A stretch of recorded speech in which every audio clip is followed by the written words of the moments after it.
Okay, now we move into our gospel passage from Matthew chapter 17, verses 1 through 9. Jesus took Peter, James, and John his brother, and led them up a high mountain by themselves. And he was transfigured before them. His face shone like the sun, and his clothes became white as light. And behold, Moses and Elijah appeared to them, conversing with him. Then Peter said to Jesus in reply, "Lord, it is good that we are here. If you wish, I will make three tents here, one for you, one for Moses, and one for Elijah." While he was still speaking, behold, a bright cloud cast a shadow over them. Then from the cloud came a voice that said, "This is my beloved Son, with whom I am well pleased. Listen to him." When the disciples heard this, they fell prostrate and were very much afraid. But Jesus came and touched them, saying, "Rise and do not be afraid." And when the disciples raised their eyes, they saw no one else but Jesus alone. As they were coming down from the mountain, Jesus charged them, "Do not tell the vision to anyone until the Son of Man has been raised from the dead." Okay, wonderful.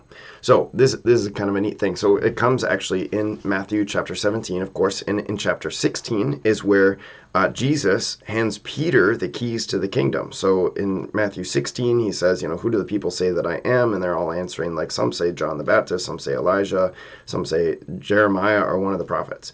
And then he turns to them and he says, "Who do you say that I am?" And Peter says, "You are the Christ, the Son of the living God." And Jesus says, "Blessed are you, Simon, son of Jonah, for flesh and blood has not revealed this to you, but my heavenly Father." So God has revealed something special, something unique to Peter that he hasn't apparently revealed to anyone else, because Peter's the one who speaks, and Jesus says, "This has been revealed to you by God." And then he says, "And so I say to you, you are Peter, and upon this rock I will build my church." And then he says, "I give you the keys to the kingdom of heaven." So he's made Peter the chief steward. So there's much more that could be said about this, and we will later on in the year A when we get to that passage in Matthew 16. But for now, we can say, okay, Jesus clearly made Peter have a unique role in the kingdom of heaven. He's given him the keys to the kingdom of heaven. Whatever he binds on earth shall be bound in heaven. Whatever he looses on earth shall be loosed in heaven. Okay, that's really important. And there's a connection there with a role that was occupied in Israel as the chief steward of the kingdom. So he's the chief steward. Okay, great.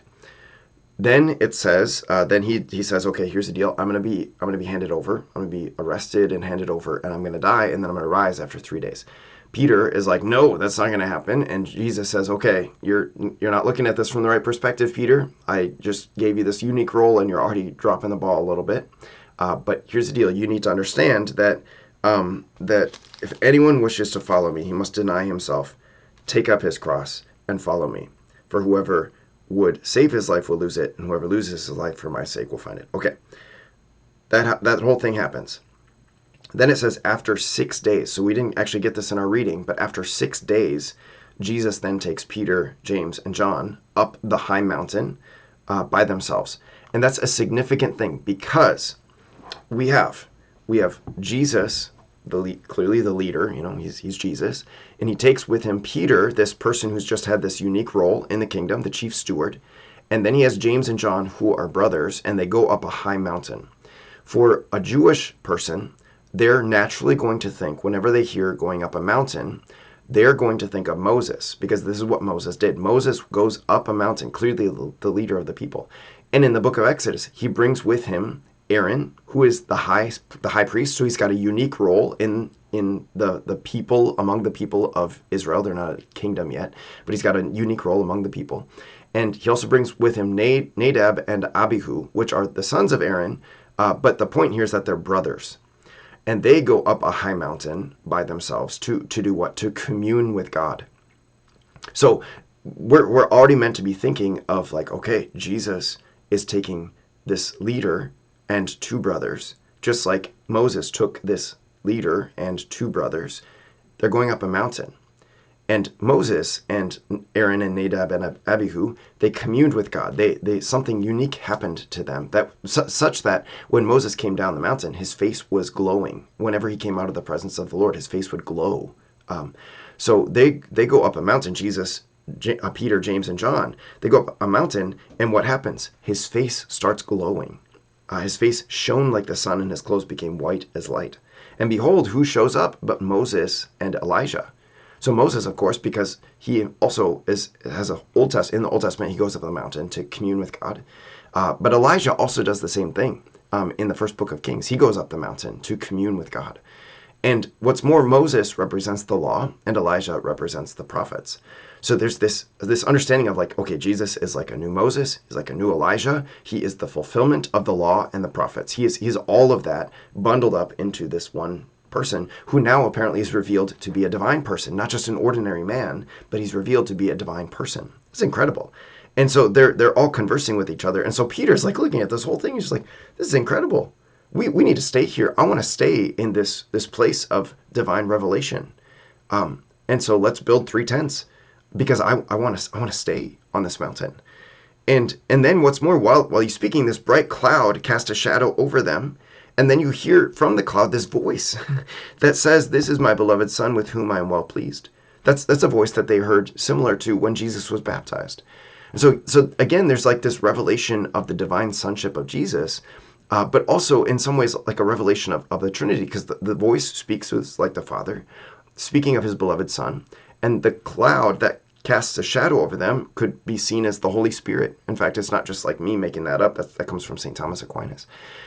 So anyway, this really incredible moment of like communion with the Trinity, of communion with God, of revelation of who Jesus is. And so naturally the disciples are what? They're like seeing all of this and they're recognizing, whoa, we're in the presence of divinity, we're in the divine presence of God.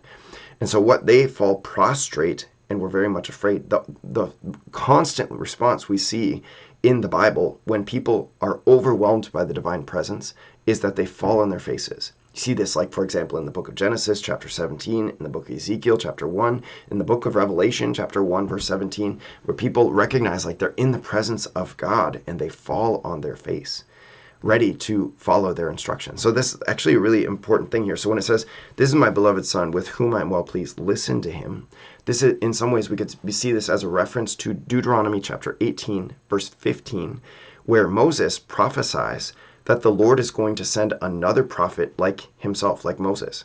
And so again, and in that verse, it says, "And him you shall follow," or "him you shall heed, his word you shall heed." So this whole thing is revealing that Jesus is a new Moses. He is that prophet like Moses, of course, who's greater than Moses. And so the whole thing of like, listen to him, heed his voice. This is what Matthew's communicating to the audience, which is primarily a Jewish audience, is like, he's the one that we've all been waiting for. And so now we need to heed his voice. So anyway, so this whole thing is happening. So then Jesus comes, he touches them, he says, "Rise, do not be afraid." So they raise their eyes, and suddenly it's all back to normal. Like they see no one but Jesus alone. Then they come down the mountain. Jesus does this really strange thing. And he says, "Do not tell the vision to anyone until the Son of Man has been raised from the dead." Which is just like, you got to imagine them thinking like, what? Don't tell this to anybody until you see the Son of Man raised from the dead. What does that even mean? That he's going to be raised from the dead? And of course, he said this in chapter 16, that I'm going to be handed over, I'm going to be crucified, and then I'll rise again on the 3rd day. So maybe there's a connection being made for them in their minds. Maybe they just still don't really understand, and so they're just like, okay, he said not to say anything, so we aren't going to say anything, until now at the resurrection, it's like, oh, now it all makes sense.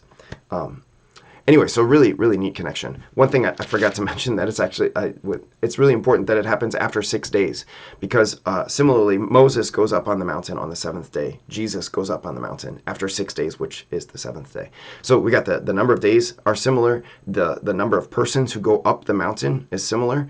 The leadership structure is similar, and the voice is similar, that they go up to commune with God. The shining faces is similar. The fact of going up a mountain is similar, that Moses and Elijah are there, 2 people from the Old Testament who go up a mountain to commune with God. There, Peter, James, and John go up the mountain and they encounter a kind of communion with Jesus, who is divine, who is God himself. Really, really beautiful thing that we have, that the church invites us to ponder as we enter into Lent, that what we're not doing Lent just because like this is the right thing to do so that we can be better people. It's so that we go up like this mountain, we put in the work of our prayer, of our fasting, of our almsgiving, so that we can have a space in our life to commune with God, in a deeper way, that he can reveal himself to us by way of our being purified and stripped of all that is perhaps distracting us and bogging us down. Really good. So again, it's on God's initiative, but nonetheless, we have a part to play. So I guess there is a connection there with the first reading, although I don't think that's an intentional connection. And we'll see more of this in our second reading with St. Paul's letter to Timothy. See you soon. Peace.